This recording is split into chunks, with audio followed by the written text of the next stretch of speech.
Well, first of all, like everybody else, I didn't see a lot of firework activity in the days leading up to New Year's, and we didn't have any injuries, probably at least in the month leading up to New Year's. No ambulance calls for firework-related injuries, so that in of itself was unique. I can also report now that after New Year's, we have not had any significant firework injuries.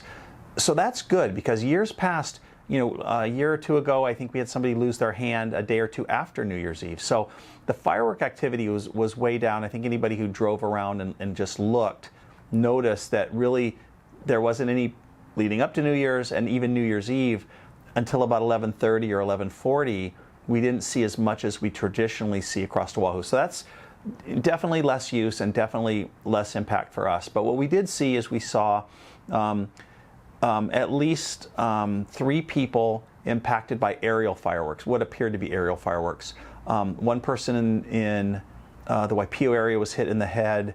We had someone in the windward side who was hit, I believe, also in the head with an aerial. And then someone on the Waianae coast who was hit also with an aerial.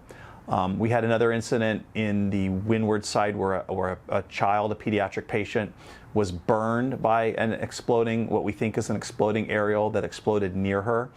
So that was 4 injuries. And then we transported 2 patients from an incident in Kaneohe. There were actually 3 patients hurt, but only 2 patients were transported to the hospital from some type of exploding firework. We think probably an illegal firework. It was unclear. None of the 6 or 7 that we saw were critical, and obviously we didn't have any deaths on Oahu. So again, compared to years past, much better, not zero. Tragically, New Year's Day, we did have a fatal car accident, and I think in the days after New Year's, we had a few other people hit by cars, some other fatal pedestrian incidents, but again, overall, less firework calls.